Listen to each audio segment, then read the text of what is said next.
तो चलिए भाई शुरुआत करते हैं। जैसे कि आज तुलसीदास जी का जो टेस्ट हुआ था और 50 प्रश्न इसके अंदर हमने दिए थे। ठीक है, उन 50 प्रश्न के अंदर मुझे नहीं लगता भी बाहर से कोई प्रश्न जाएगा। डीपली भी है। ठीक है। और जो प्रश्न जो एग्जाम के बेस बनते हैं वो भी हमने कर लिए अभी। और रह गए हैं तो सिर्फ और सिर्फ इनकी पंक्तियों के बीच में से जो कोई प्रश्न है आने वाले वो आ सकते हैं अलग से, क्योंकि वो हमने नहीं किए अभी तक। पर बाकी जो साहित्य के अंदर है तुलसीदास के बारे में है, तो इससे बाहर मुझे लगता नहीं है भी कोई प्रश्न जाएगा। अगर आएंगे तो इन्हीं में से ही कोई घुमाकर प्रश्न दिया जाएगा। इससे ज्यादा मुझे लगता नहीं है अभी। चलो बाकी शुरुआत करते हैं अभी। तुलसीदास के पिता का क्या नाम था? तो शेष सनातन, रघुवर दास, केशव या आत्माराम दुबे। तो डी ऑप्शन इसकी राइट आंसर है। आत्माराम दुबे इनके जो पिता का नाम था भी, आत्माराम है दुबे जी। उसके बाद है इनमें से इनमें से किस विद्वान ने तुलसीदास का जन्म राजापुर से माना है? मैंने आपको दो लिखवाए थे भी, सोरो खेतर से माना है जिसने, और राजापुर से माना है। तो इनमें से किस विद्वान ने राजापुर से इनका जन्म है जो वो माना है? तो बेणी माधव दास है, इनके द्वारा है जो राजापुर से माना गया है। बाकी अदर है जो तीन, इनके द्वारा इनका जो है वो शुक्र खेत से माना गया है भी। उसके बाद है इनमें से किस विद्वान के द्वारा तुलसीदास का जन्म शुक्र खेत से माना गया है? तो ये डी ऑप्शन राइट आंसर है, क्योंकि जो गणपति चंद्र गुप्त हैं इनके द्वारा जन्म है जो इनका वो शुक्र खेत से माना गया है। और बेणी माधवदास, रघुवर दास और शिव सिंह सेंगर है, इनके द्वारा है जो इनका जन्म है वो गणपति चंद्र गुप्त ने तो माना है शुक्र खेत से, और बाकियों ने माना भी राजापुर से। उसके बाद है तुलसीदास को मुगल काल का सबसे महान व्यक्ति किसके द्वारा कहा गया है? 4 नंबर का।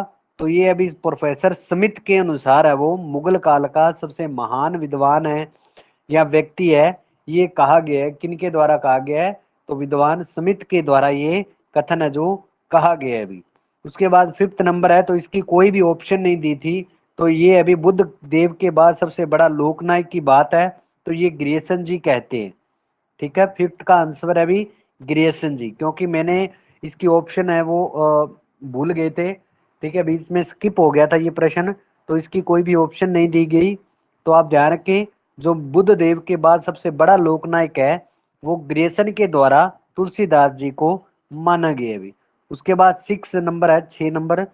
उनकी वाणी यानी तुलसीदास की वाणी की पहुंच मनुष्य के सारे भावों व्यवहारों तक है। यह कथन तुलसीदास के बारे में किस विद्वान का कहा हुआ है? तो ये हमने किया था भी, 6 का बी है, रामचंद्र शुक्ल जी के द्वारा। किसके? रामचंद्र शुक्ल जी के द्वारा ये कथन है वो कहा गया है। उसके बाद अभी 7 नंबर, तुलसीदास जी उत्तरी भारत के समग्र जनता के हृदय में पूर्ण प्रेम प्रतिष्ठा के साथ विराज रहे।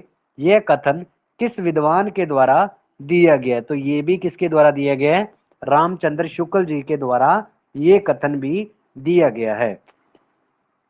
उसके बाद रामविलास शर्मा ने तुलसीदास के लिए कौन सा कथन दिया है अभी? तो जातीय कवि है जो इनके द्वारा स्वीकार किया गया है। किनके द्वारा? रामविलास शर्मा जी के द्वारा जातीय कवि इन्होंने तुलसीदास को कहा था भी। ठीक है, भक्ति काल का कह सकते हो, हिंदी साहित्य का जातीय का कवि है जो वो इनके द्वारा कहा गया, रामविलास शर्मा जी के द्वारा। उसके बाद है तुलसीदास की पत्नी का क्या नाम था? तो हमने कल किया था, रत्नावली है जो इनकी पत्नी का नाम था। बी ऑप्शन राइट जाएगी, सही आंसर है। तुलसी ने भक्ति मार्ग का उदय अपने जीवन में किस फटकार के कारण किया था? तो इन्होंने, मैंने आपको बताया था, ए नंबर सही है भी, अपनी पत्नी की फटकार के कारण। क्योंकि तुलसीदास जी उनके जाने के बाद, उनके पियर जाने के बाद रात को उनके पीवर के अंदर ही ये चले गए थे भी। ठीक है, और उनके बाद में इनकी पत्नी है रत्नावली, इनके द्वारा इनको फटकार लगाई गई थी भी, लाज ना आवत दोरो आयो साथ, वो पंक्ति है भी। उसके बाद 4 गांव को ठाकुरों मन को महामही, ये कथन था कि तुलसीदास ने किसकी मृत्यु के ऊपर ये कहा था? तो डी ऑप्शन राइट आंसर है, टोंडरमल की मृत्यु के ऊपर है ये कथन है जो तुलसीदास जी के द्वारा कहा गया है। उसके बाद अभी 12 नंबर है, गोद लिए हुलसी फिरे तुलसी सोए सुत होए, ये कथन था। तो ये कथन किस विद्वान के द्वारा या किस कवि के द्वारा कहा गया है? सुरतीय नृत्य नागतीय सब असत होए, ये कथन तो है ये तुलसीदास के द्वारा। और उसके बाद सेकंड लाइन थी इसकी, गोद लिए उलसी फिरे, तो ये रहीम दास के द्वारा कथन कहा गया। बी आंसर राइट जाएगा, रहीम दास के द्वारा, क्योंकि पहली लाइन है वो तुलसीदास के द्वारा है और दूसरी लाइन है वो रहीम दास के द्वारा कथन बोली गई है। उसके बाद है लघु कृति है तुलसीदास की 13 नंबर में, उनको किस नाम से जाना जाता है, तो उनको बी नंबर है राइट आंसर। पंचरत्न कहा जाता है, पंचमात्र नहीं कहा जाता, उनको पंचरत्न है जो वो कहा जाता है। तुलसीदास की जो लघु कृति है वो 5 है भी, और उनको पंचरत्न कहा गया है, ये विशेष ध्यान रखिए। इनमें से तुलसीदास की पहली रचना किसे स्वीकार किया गया, तो डी ऑप्शन राइट आंसर जाएगा, वैराग्य संदीपनी है, उसे पहली रचना है जो वो स्वीकार की गई है कई विद्वानों के द्वारा भी। इनमें से कौन सी रचना तुलसीदास की ब्रज भाषा के अंदर रचित मानी गई है, तो सभी रचनाएं भी इनकी ब्रज भाषा के अंदर ही रचित है, क्योंकि कहा था अभी वली आए तो वो ब्रज भाषा के अंदर ही रचित अभी। ठीक है, विनय पत्रिका का विशेष ध्यान रखें, ये भी ब्रज भाषा का ही ग्रंथ माना गया तुलसीदास का। 16 है, 16 नंबर है अभी, इनमें से किस रचना में ब्रज भाषा में नहीं की गई, तो हमें पता है वैराग्य संदीपनी ये भी ब्रज है, बरवे रामायण भी ब्रज है, दोहावली भी ब्रज है, और रामचरितमानस है ये अवधी भाषा के अंदर ग्रंथ है। ठीक है, तो डी ऑप्शन इसका राइट आंसर गया है, रामचरितमानस। उसके बाद रामचरितमानस को लिखने के लिए कितना समय लगा था, तो इसकी जो राइट आंसर जाएगा अभी 17 नंबर का वो ए जाएगा, 2 वर्ष 7 माह और 26 दिन लगे थे। कितने? 2 वर्ष 7 माह और 26 दिन है जो लगे थे रामचरितमानस के समय। उसके बाद 18 नंबर है अभी, इनमें से रामचरित का मानस का कौन सा कांड काशी के अंदर रचित माना गया है, विशेष ध्यान रखना भी, कैसे काशी है कैसे किष्किंधा, मैंने आपको बताया था बी ऑप्शन है वो राइट आंसर जाएगा 18 नंबर का, क्योंकि काशी के अंदर कौन सा कांड लिखा गया, तो किष्किंधा कांड है वो लिखा गया था अभी। उसके बाद रामचरितमानस का सबसे बड़ा कांड कौन सा है, तो ये हमने कल ही बात की थी, तो इसके अंदर अभी ए ऑप्शन राइट आंसर जाएगा, बालकांड है, किष्किंधा कांड है वो सबसे छोटा कांड है, और बालकांड है वो सबसे बड़ा कांड है भी। ठीक है, ये मैंने कल भी बताया था आपको जब तुलसीदास जी कर रहे थे, तो बालकांड है वो सबसे बड़ा कांड है, और किष्किंधा कांड है वो सबसे छोटा कांड है माना गया है। इनमें से 5वां कांड कौन सा है, तो विशेष ध्यान रखें 20 नंबर का भी, इनमें से 5वां यहाँ पंचम कांड कौन सा है, तो सुंदर कांड है भी, डी ऑप्शन राइट आंसर है 20 नंबर का, सुंदर कांड, जिसके अंदर हनुमान जी के बारे में ही सब कुछ बताया गया है, कथा है जो आरंभ हनुमान जी की हुई है भी। उसके बाद है चित्रकूट नामक प्रसंग, या राम और भरत मिलाप किस कांड के अंतर्गत दिखाया गया है, ये विशेष ध्यान रखें, अयोध्या कांड के अंदर है चित्रकूट प्रसंग, ये बहुत बार आता है भी। चित्रकूट प्रसंग किस कांड के अंदर है, तो अयोध्या कांड के अंदर है, विशेष ध्यान रखना बाल कांड के अंदर नहीं है। उसके बाद है पुष्प वाटिका प्रसंग है, ये किसके अंदर आता है, तो पुष्प वाटिका ये है भी बाल कांड के अंदर आता है, अयोध्या कांड के अंदर नहीं आता, पुष्प वाटिका प्रसंग है जो।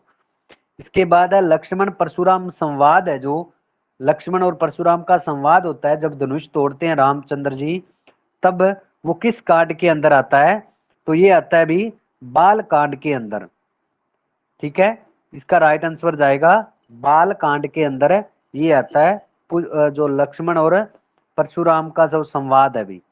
उसके बाद रामचरितमानस का हृदय स्थल किस कांड को कहा गया है, 24 नंबर का, ये आएगा भी अयोध्या कांड को कहा गया। बहुत ही विशेष तौर पर ध्यान रखना, रामचरितमानस का हृदय स्थल किस कांड को कहा गया है, तो अयोध्या कांड को कहा गया है।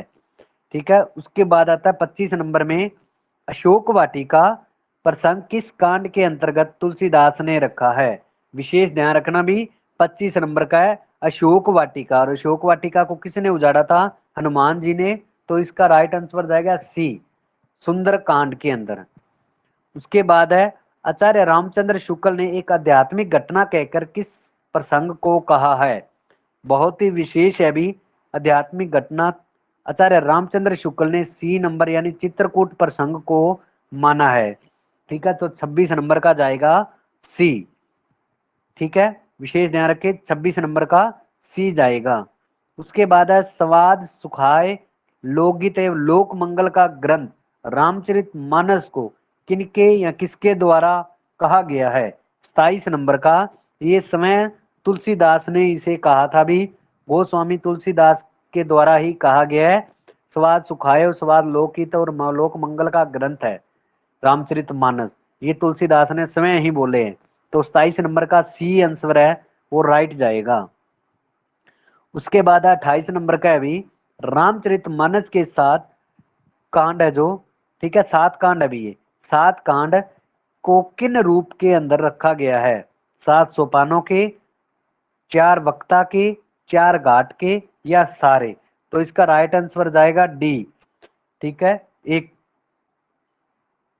हाँ जी, इसका राइट आंसर जाएगा डी, क्योंकि सभी के अंदर इसको रखा है रामचरित मानस के भी कांडों को। उसके बाद है तुलसीदास को रूपों का या रूपकों का बादशाह किसने कहकर पुकारा है। विशेष ध्यान रखिए, ये बहुत बार प्रश्न आया भी हुआ है, ठीक है, और एग्जाम के प्रति महत्वपूर्ण भी है भी। तो सी ऑप्शन है इसकी, दोनों के द्वारा। ठीक है, लाला भगवान दीन और डॉक्टर बच्चन सिंह दोनों के द्वारा ही तुलसीदास को रूपकों का बादशाह है वो मान्य किया गया है भी। उसके बाद है अनुप्रास का बादशाह तुलसीदास को किसके द्वारा कहा गया है। किनका, अनुप्रासों का बादशाह कह सकते हो तुलसीदास को किसके द्वारा कहा गया है। तो ये राइट आंसर डी जाएगा, रामचंद्र शुक्ल जी के द्वारा कहा गया है। राइट आंसर जाएगा डी। उसके बाद अभी तुलसीदास का संपूर्ण काव्य समन्वय की, ठीक है समन्वय नहीं है अभी, ये समन्वय की विराट चेष्टा करता है। तुलसीदास जी के बारे में ये कथन किसका कहा गया है। तो हमने समन्वय की बात की थी, समन्वय की बात कौन कर रहे हैं, हजारी प्रसाद द्विवेदी जी ही करते हैं अभी। ठीक है, समन्वय की बात। उसके बाद है 32 नंबर है, रामचरित मानस पर सर्वाधिक प्रभाव किसका दिखाई देता है। तो डी ऑप्शन राइट आंसर है भी इसका, अध्यात्म रामायण है उसी का सबसे ज्यादा प्रभाव है वो रामचरित मानस के ऊपर है, हमें दिखाई देता है। उसके बाद है शिव व पार्वती संवाद, विशेष ध्यान रखने, ठीक है, शिव और पार्वती के विवाह की बात नहीं है भी, उनके संवादों की बात है। संवाद रामचरितमानस के किस घाट के अंदर दिए गए हैं। विशेष ध्यान रखें 33 नंबर का, तो राज घाट है पहला घाट है, इसी के अंदर ही ये बात है वो कही गई है भी, राज घाट के अंदर। उसके बाद है तुलसीदास ने उपासना घाट किसे कहकर पुकारा है। 34 नंबर का, तो 34 नंबर का बी ऑप्शन राइट आंसर है, पन घाट है। ठीक है, तो इसे इन्होंने कहा क्या है, उपासना घाट कहकर पुकारा है तुलसीदास जी ने। उसके बाद अभी 35 नंबर का, कर्म घाट किसे कहा गया है जिसके अंदर भारद्वाज संवाद दिया गया है और जन साधारण के लिए भी इसे उपलब्ध माना गया है। तो जन साधारण कहाँ होती है, वो पंचायत होती है, मैंने आपको बताया था अभी। ठीक है, तो जन साधारण लोग कहाँ आते हैं, पंचायत के अंदर आते हैं, तो पंचायती घाट के अंदर ही ये बात कही गई है। उसके बाद अभी 36 नंबर का, विशेष ध्यान रखें ये प्रश्न आता है, तुलसीदास ने सर्वप्रथम रामचरितमानस अभी ये, ठीक है, रामचरितमानस को किसे सुनाया था। तो ये सी ऑप्शन राइट आंसर जाएगा, इन्होंने सुनाया था भी रसखान को। किसे, रसखान है कवि, उनको इन्होंने सर्वप्रथम रामचरितमानस को उन्हें सुनाया था। उसके बाद है 37 नंबर का, तो 37 नंबर का भी देखो, तुलसीदास जी की तुलसीदास के राम को जानने के लिए रामचरितमानस पढ़नी पड़ती है, समय तुलसी को जानने के लिए कौन सी रचना को पढ़ना पड़ता है। तो ये राइट आंसर इसका सी जाएगा भी, विनय पत्रिका। कौन सी रचना है, विनय पत्रिका है, जिसके कारण तुलसी को जानने के लिए हमें विनय पत्रिका उसे पढ़ना पड़ेगा। ठीक है, उसके बाद 38 नंबर का है भी, 38 नंबर है, बाबा बेणी माधव दास द्वारा रचित मूल गुसाई चरित्र के अनुसार तुलसीदास की सर्वप्रथम रचना किसे स्वीकार किया गया है। तो 38 नंबर का राइट आंसर है भी गीतावली।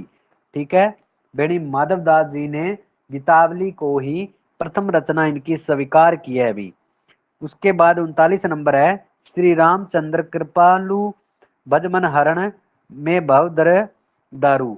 ये कथन या पंक्ति किस रचना के अंदर तुलसीदास जी ने मानी है या रखी है भी। ठीक है, तो 39 नंबर का ए है, विनय पत्रिका की ये पंक्ति है। ठीक है, जाके प्रिय राम विधेयी ये भी विनय पत्रिका की है। तो विशेष ध्यान रखें ये पंक्तियों का बारे में, तो ये पंक्तियां बहुत बार आती है भी। तो विनय पत्रिका के अंदर ये पंक्तियां दी गई हैं, ए ऑप्शन राइट आंसर है भी। उसके बाद है किस रचना का आरंभ राम के जन्म उत्सव से ही माना गया है और वह रचना सूर सागर के सामान्य उसमें देखने को भी मिलती है। तो ये राइट आंसर इसका गीतावली अभी डी ऑप्शन राइट जाएगा, गीतावली। ठीक है, जिसे बेणी माधवदास द्वारा प्रथम रचना स्वीकार किया गया है, गीतावली। उसके बाद है इनमें से कौन सी रचना है जो तुलसीदास की रचना 21 रागों के अंदर रचित मानी गई है। विशेष ध्यान रखें भी 21 रागों के अंदर कौन सी रचना है, तो गीतावली और विनय पत्रिका दोनों ही है भी। तो राइट ऑप्शन सी जाएगा, दोनों रचनाएं हैं विनय पत्रिका और गीतावली, ये 21 रागों के अंदर रचित ग्रंथ माने गए हैं तुलसीदास जी के। उसके बाद है 42 नंबर तुलसीदास जी की कौन सी रचना कविता या कवित शैली के अंदर है भी। ठीक है, कवित शैली के अंदर और कवित सवैया के अंदर है जो रचित मानी गई है। ठीक है, उसके बाद है कविता सवैया के अंदर जो रचित मानी गई है, तो ये 42 नंबर है। 42 नंबर का जाएगा कवितावली। ठीक है, कवित सवैया शैली के अंदर जो रचित ग्रंथ माना गया है वो 42 नंबर का बी ऑप्शन राइट है भी, कवितावली को माना गया है। ठीक है साथियों, उसके बाद है किन रचना में काशी में फैली भयानक महामारी का वर्णन तुलसीदास ने अपनी किस रचना के अंदर किया है। मतलब काशी में फैली हुई भयानक महामारी का वर्णन है जो तुलसीदास ने किस रचना के अंदर किया है, तो 43 नंबर का डी ऑप्शन राइट जाएगा, कवितावली के अंदर किया है। ठीक है, काशी के अंदर और कवितावली, तो इस तरह से इसको याद कर सकते हो ही, कैसे काशी और कैसे कवितावली। भयानक महामारी का वर्णन है जो तुलसीदास ने इस रचना के अंदर किया है अभी। उसके बाद 44 नंबर है अभी रामलला नच्छू, ये नथु नहीं है अभी नच्छू है, तुलसीदास की किस छंद के अंदर कविता जो रचना है जो ये मानी गई है अभी रामलला नच्छू को। तो आंसर जाएगा सोहर छंद है अभी। ठीक है, किस के अंदर है, तो सोहर छंद के अंदर ये रचित माना गया है। उसके बाद है इनमें से किस रचना में तुलसीदास ने अपने परम मित्र रहीम दास के आग्रह पर, आग्रह नहीं है अभी, आग्रह पर रचित की थी। तो 45 नंबर का ए ऑप्शन राइट आंसर सही है, बरवे रामायण है जो अब इन्होंने अपने प्रिय मित्र या परम मित्र कह सकते हो रहीम दास के आग्रह के ऊपर लिखी थी, उनके कहने के ऊपर ही इन्होंने लिखी थी।